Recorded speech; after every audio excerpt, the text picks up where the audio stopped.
Hallelujah. അപ്പോൾ പ്രിയപ്പെട്ടവരെ, നമ്മുടെ ധ്യാനം 4 ദിവസമായിട്ട് നടന്നു വന്ന ശുശ്രൂഷകൾ ഇന്നിവിടെ കുറവാകുകയാണ്. പക്ഷേ ധ്യാനം കഴിഞ്ഞു എന്ന് പറഞ്ഞാൽ അതിനർത്ഥം ജീവിതം തുടങ്ങുന്നു എന്നാണ്. ഇത് ഒരു പെട്രോൾ പമ്പ് പോലെയാണ്.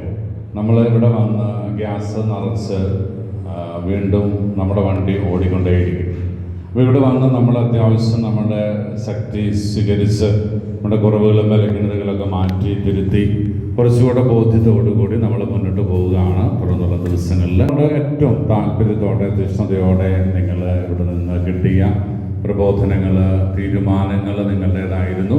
ആ തീരുമാനങ്ങളുമായിട്ട് നിങ്ങൾ മുന്നോട്ട് പോവുക. ഒരു കാര്യം മാത്രം പകൽ പോലെ സത്യമാണ്, ഇവിടെ ധ്യാനത്തിന് കൂടിയത് നിങ്ങൾ മാത്രമാണ്. നിങ്ങൾ തിരിച്ച് വീട്ടിലോട്ട് ചെല്ലുമ്പം നിങ്ങളുടെ പഴയ കെട്ടിയവനും പഴയ ഭാര്യയും പഴയ മക്കളും ഒക്കെ അവിടെ ഉണ്ടാവും, അല്ലേ? നമ്മുടെ അയൽവാസികൾ ആരും മാറിയിട്ടില്ല, അവരാരും ധ്യാനം കൂടിയിട്ടില്ല.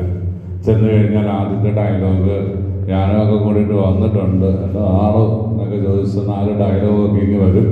പിന്നെ പുറകെ ഒന്നിന് പുറകെ ധ്യാനം കൂടി വന്നേക്കുന്നവരുടെ വായിരിക്കുന്ന കേൾക്കാൻ മേലെ, അല്ലേ? നമ്മൾ പണ്ട് ചെയ്താലും കുറ്റം കണ്ടുപിടിക്കാൻ ആഗ്രഹിക്കുന്ന ഒരു ഗ്രൂപ്പ് നമുക്ക് പുറത്തുണ്ട്.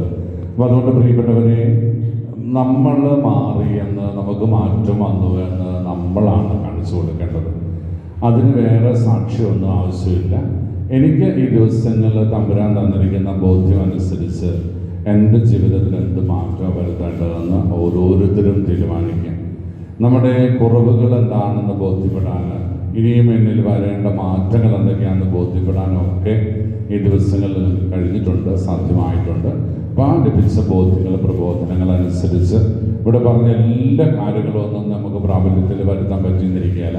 പക്ഷേ എൻ്റെ ജീവിതത്തെ അടിസ്ഥാനപരമായി നിയന്ത്രിക്കുന്ന ഏതാനും കാര്യങ്ങളിൽ, പ്രത്യേകിച്ച് കുമ്പസാരം, വിശുദ്ധ കുർബാന സ്വീകരണം, ഞാൻ ഏറ്റവും അവസാനം ഇമ്മ്യൂണിറ്റി പവറിനെ കുറിച്ചൊക്കെ പറഞ്ഞു വെച്ചപ്പോഴത്തേക്ക് ഞാൻ പറഞ്ഞു, നമ്മൾ എത്രമാത്രം പ്രതിരോധ ശക്തി ഉള്ളവരാണോ അത്രമാത്രമാണ് നമ്മിൽ ദൈവത്തിൻ്റെ ആത്മാവ് പ്രവർത്തിക്കുക. നമ്മുടെ പ്രതിരോധ ശക്തി കുറയുമ്പം പൈശാചിക ശക്തികൾ നമ്മൾ പിടിമുറുക്കും. അങ്ങനെ സംഭവിക്കാതിരിക്കാൻ വേണ്ടിയിട്ട് അടിസ്ഥാനപരമായ വിശ്വാസത്തോടുകൂടി കുമ്പസാരവും വിശുദ്ധകുർബാനയും സന്ധ്യാപ്രാർത്ഥനയും, നിങ്ങളെല്ലാം വലിയ പുണ്യാളച്ചന്മാരായിട്ട് നാളെ രൂപീകരിക്കുന്ന സൈസ് പുണ്യാളച്ചന്മാരെന്നാണെന്ന് എനിക്ക് ആഗ്രഹമൊന്നുമില്ല. നിങ്ങൾക്ക് ചെയ്യേണ്ടത് നിങ്ങളുടെ കൈപ്പിടിയിൽ ഒതുങ്ങുന്ന പുണ്യങ്ങൾ നിങ്ങൾ ചെയ്യുക. സാധ്യമായ രീതിയിലൊക്കെ ദൈവത്തെ മഹത്വപ്പെടുത്തുക. ദൈവത്തിന് നന്ദി പറയുന്ന ജീവിതം.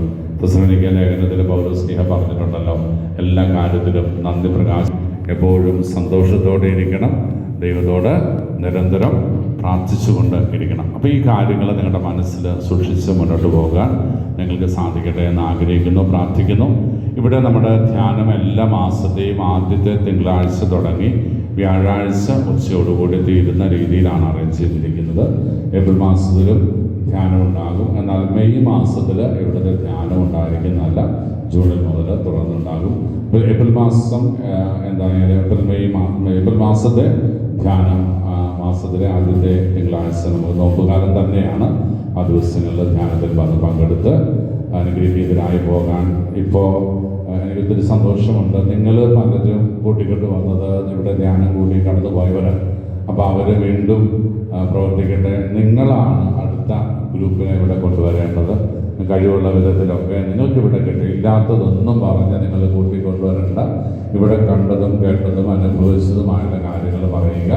നിങ്ങളെ പ്രിയപ്പെട്ടവരാണ് ആഗ്രഹിക്കുന്നത് വരട്ടെ, അവരനുഗ്രഹം പ്രാപിച്ച് കടന്നു പോകട്ടെ. അതുകൊണ്ട് ധ്യാനം അനുഗ്രഹമാക്കാനായിട്ട് നിങ്ങൾ ശ്രദ്ധിക്കാം.